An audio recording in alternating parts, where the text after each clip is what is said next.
Hi guys, I just wanted to talk about the new Brave support. So this Aquamancer of Sanctuary, which is a recent Gen card.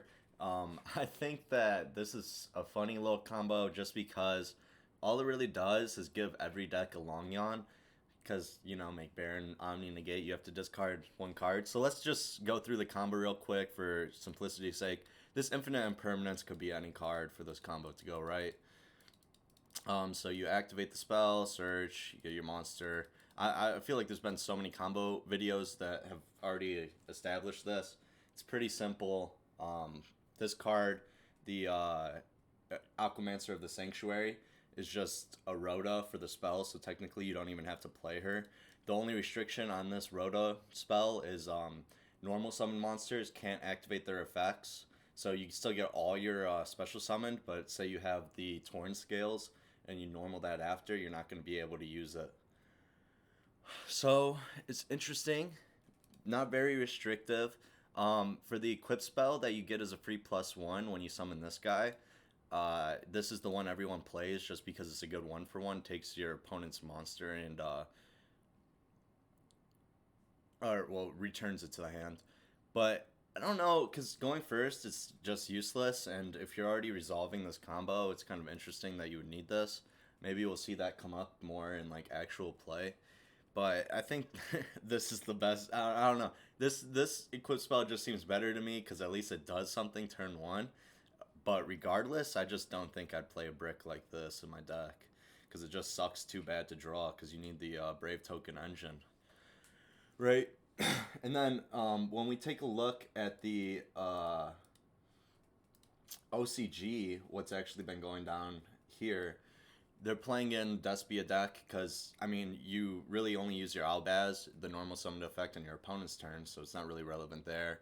And it just adds another Omni Negate to any deck because, with the spell, with the token being on the field, in order to summon this guy, you can even have more monsters on the field. It doesn't matter. So you can, do plays before actually summoning him or before even activating the spell, so you can still use your normal summon effect. So I think it's just something that will balance it out because this engine's not particularly good with the Swordsoul plays. You can't special your Adhara if you do this first. The reason the Omni Negate is so good is because it can negate Nibiru, on 2 summons. So I can do my whole play and just like have this Nibiru negate right here that will stop it even before I do everything else. Problem with Swordsoul, you can't special summon your Adhara and do the desktop play or even just the normal Tenyi play without doing that. I just think these OCG lists are kind of cool because I think a lot of people look at these for a reference when going into a new format with new cards, but I just want to point out some differences. So like Max C not being a thing, I don't know if that will be very relevant for something like an Omni Negate. Like, obviously this kind of plays well. You could just do, this guy and a Fusion Destiny or something else. And that would allow you to actually, not give your opponent too many cards because of Max C. But, what decks do I think in the NA will it be best in? I think Tri-Brigade, Lyrilusc Tri-Brigade actually gets a really nice buff with this card because it just adds another negate. Now you have to discard another card with droplets. And also, it's interestingly enough a winged beast, so that's pretty cool. You can just you could even link with it, right? Or you can use it as an oath fodder. You need to have a winged beast on the field for oath. It's also a wind, so you could activate the counter trap with it. Interesting concept because then we can maybe play that Harpy's Feather Storm, I think it is, in pretty much any deck if you just open the Brave combo. But it's not really it's a brick as soon as you use it, right? So you can use it shuffles itself back in the deck, so you can use it after, but it's like, how often is that going to happen? Usually you're winning or losing the game. And you have to discard a card to actually do the combo, and most of these decks are only playing one of the continuous spells, so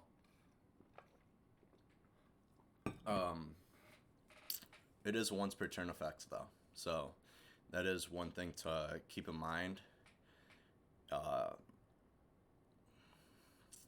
you can like even search this after. So that's pretty much the primary reason you're playing 2 of the level 3s, is just because after the turn after, when your Journey of Destiny is still on the field, you're going to be able to add this guy back to your hand, or this one, and restart the whole combo.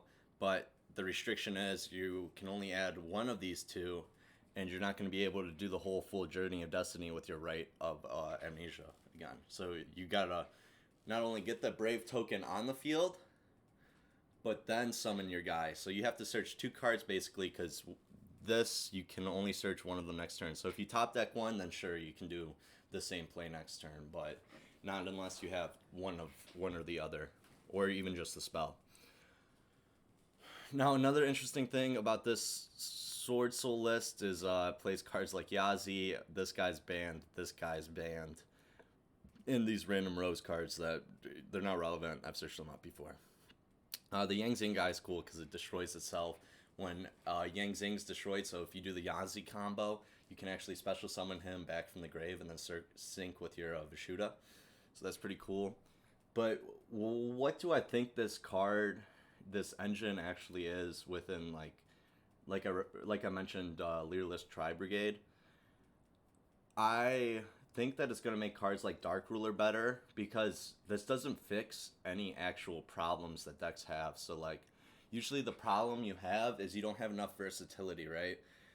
So what's cool about Phantom Knights, for example, is you're going to have your Fog Blades, and you're just going to have this random Omni Negate. You have graveyard effects, so sending a card doesn't matter. That's why people think this makes Phantom Knights so good. That's why Phantom Knights got a huge buff by this in the OCG.